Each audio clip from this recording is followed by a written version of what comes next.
everybody. Welcome to White Line Fever Live. We do it more on the fly each episode. I think it's things are done more last minute each time we do an episode, but hopefully that makes it more fun.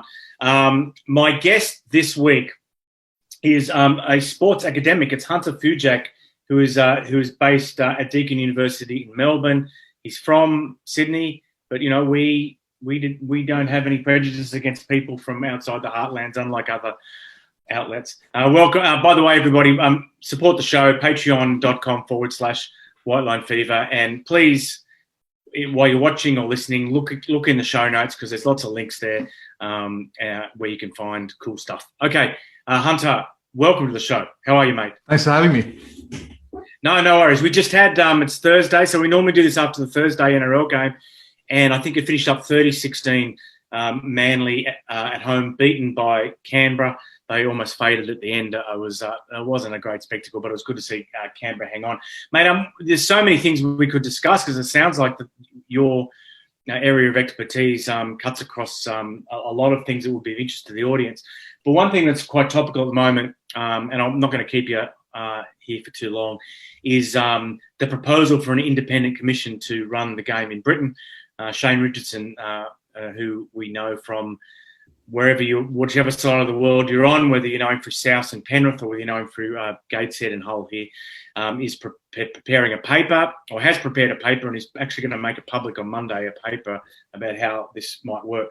Hunter, what are your sort of preliminary thoughts on the idea of an independent commission in a British sport, which is the structures here are just completely different to the new world? What do you think? Yeah, I think it definitely has some merit with many caveats involved. I think, obviously, having come from Shane, who's seen it work successfully in the Australian context, specifically in the AFL, from which NRL obviously kind of followed suit to adopt it themselves. I think one of the key things to keep in mind, though, is that it's not a fait accompli, that once you install an independent commission, it's just instantly going to solve your ills. And in fact, you could argue that even within the NRL, it hasn't necessarily been as successful as people may have hoped relative to, how it really raised the AFL to be the national sport in this country in Australia. So it definitely has merit as it has pros, but it also still has to be implemented the right way. And just because something's called an independent commission doesn't necessarily mean, you have to look at the fine print to really understand the terms by which that commission is governed. Yeah. So why do you think, what are the areas where you think the NRL commission is or the ARLC, has kind of fallen a little bit short of what the AFL commission have done? I'll be a little bit controversial up front because this is a conversation we have in the hallways of Deakin University all the time because we've got a lot of expertise in governance. And one of the really key elements to ensure good governance is to have role clarity within your organization in terms of who is in charge of what particular area of the organization. Now, your chairman of your board has very specific functions, and then your executive, so your Andrew Abdos, et cetera, in the NRL, also are supposed to have very clear roles that they fulfill. What's happened in the NRL is that Peter V'landys has just basically taken over running the whole organization entirely, and he's overcrept in his role as chairman. So he really shouldn't be, in some senses, the very public face of the game. His role as chairman should really be to oversee the strategy in the background for the sport as a whole, not to necessarily be a mouthpiece, not necessarily be the person who develops all the operational strategies. That's really something that's really should be the role of the executive. In the NRL at the moment, you might as well not have an executive because it's basically, from the outside looking in, it very much looks like it's run by Peter V'landys single-handedly. How he does that with another job, I'm not quite sure. But really, the role of the board and the chairman should be to oversee the strategic side, and the operational side of an organization should be left to an executive. And the NRL is very much creeping into misgovernance in terms of letting those two become overlap. And what are the risks? What's the end game if that's allowed to continue?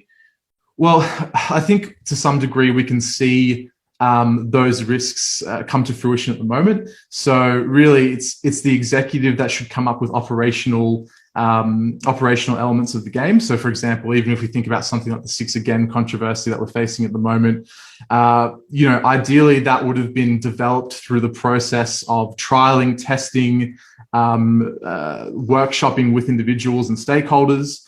But it was kind of a bit of a captain's pick in terms of the commission just kind of dropping it in on the game mid-season, which in itself is just not what you want to do. You don't want to be just changing the rules of a sport in the middle of a season or, within a season.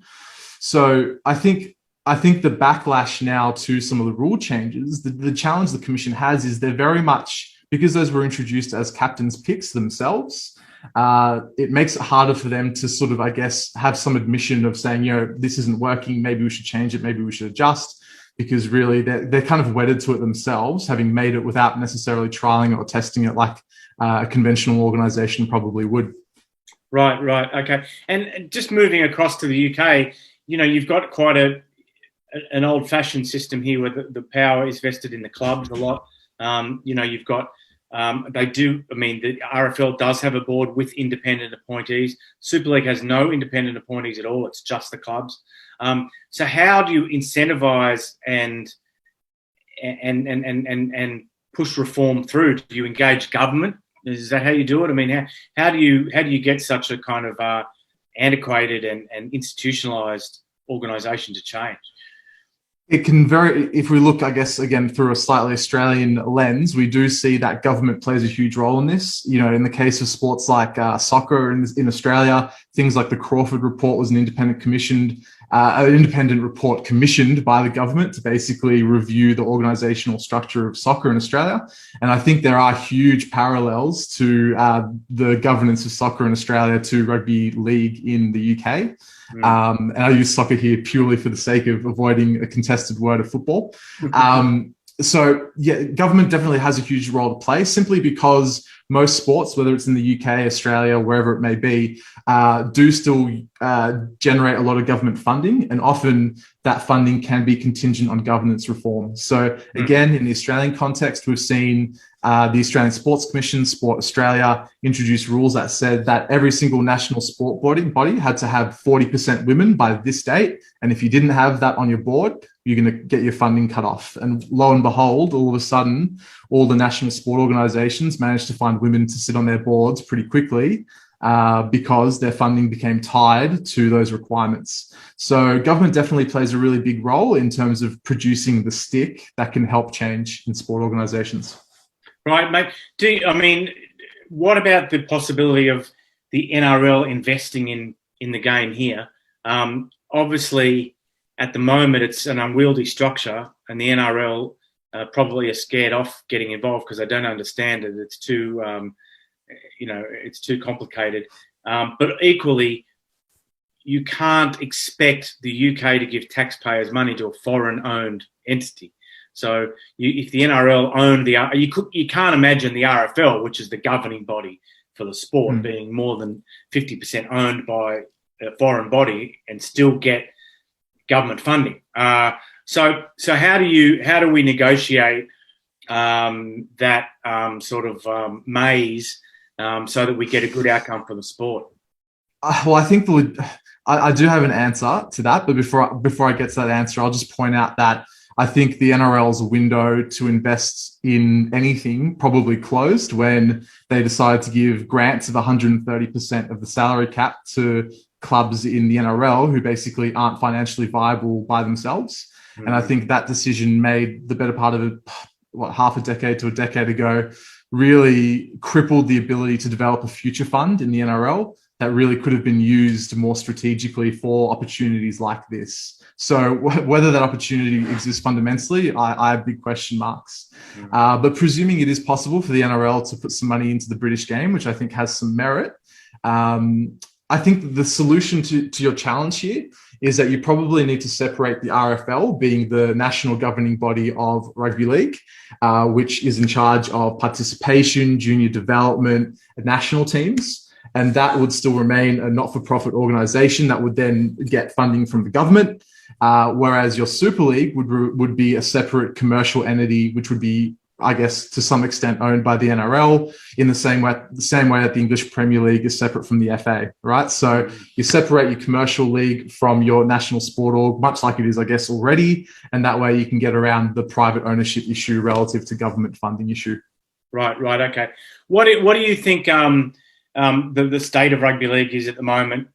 given all that's happened, I guess the stuff that's happened in the last few days as far as players breaching biosecurity and the issues that we've got with you've pointed out with governance and where is it placed, do you think, in Australia? Is it and you did mention in a message to me before you kindly offered to come on that the situation with rights negotiations at the moment, and I get people who say to me that the NRL is very strongly placed as far as rights are concerned, and that the future's bright. And I get people saying that they're terribly placed and that from a bargaining position they're almost neutered.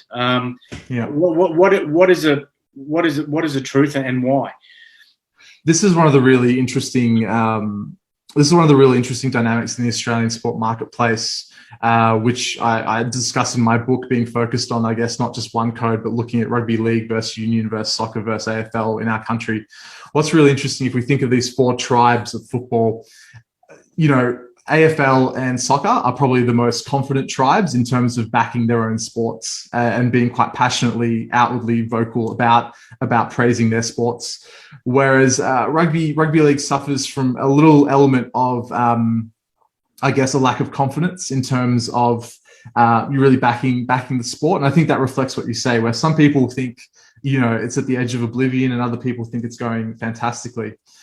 When I look at the research around consumer rates and fandom and media rates of the four codes in Australia, in the Australian context, it's really interesting that a lot of research suggests that the NRL has a similar amount of fans to the AFL. There's only about a 1 million person difference, about 8 million to 7 million, which is a crazy small difference when you consider that the AFL has a million members. They're averaging 35,000 people per game pre-COVID.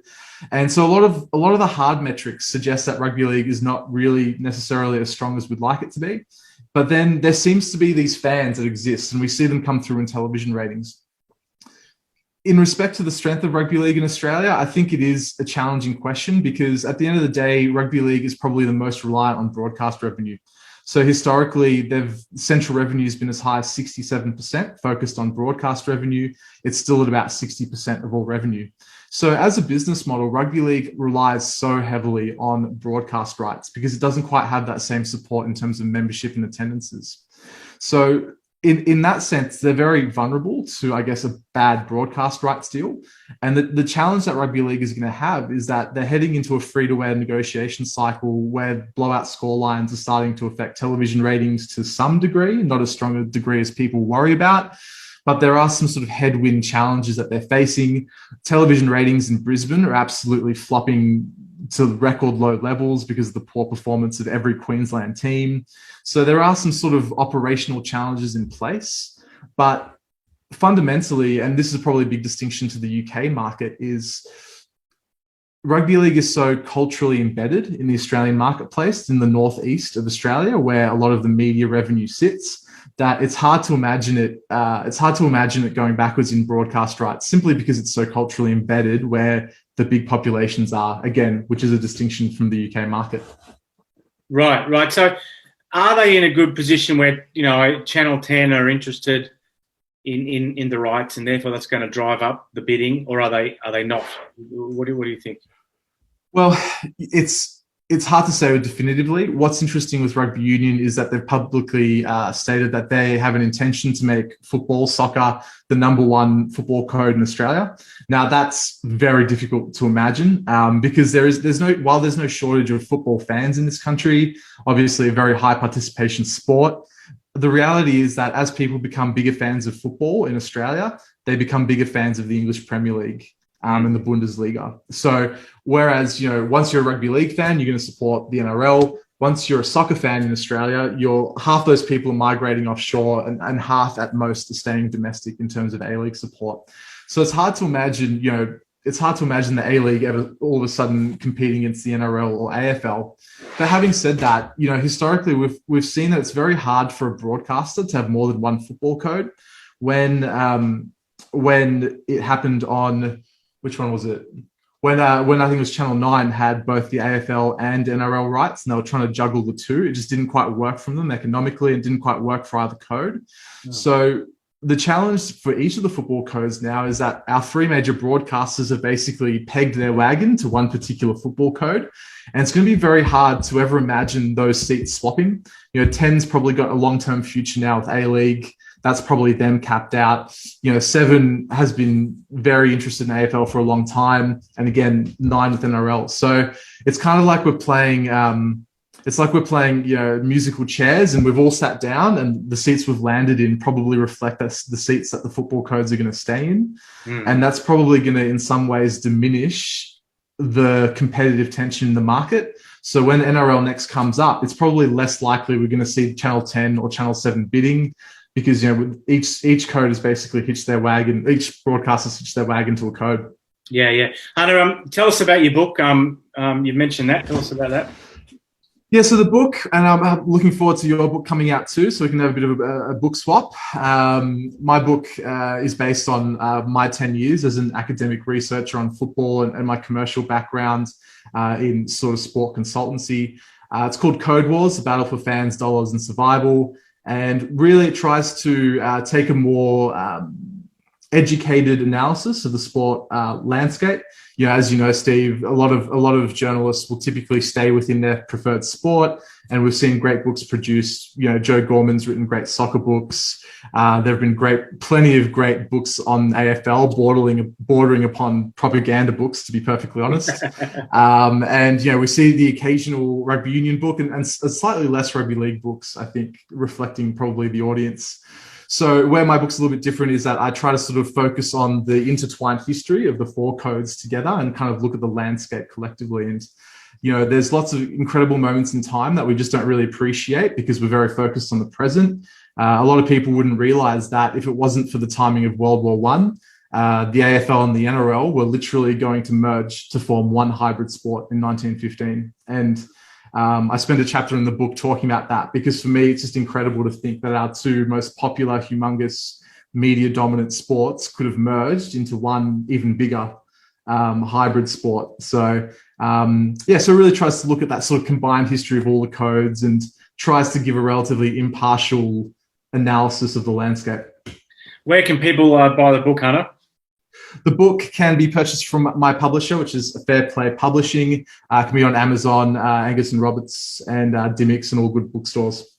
And I will put some links in the notes on YouTube. If you're watching on YouTube, I'll put some links down there. So make sure you go and pick up a copy of Code Wars by Hunter Fujak. Hunter, thanks for joining us. We could talk forever. I hope we get the chance to do this a few times again in future because there's a lot more things we could have discussed, but we'll be here all day. Sounds great.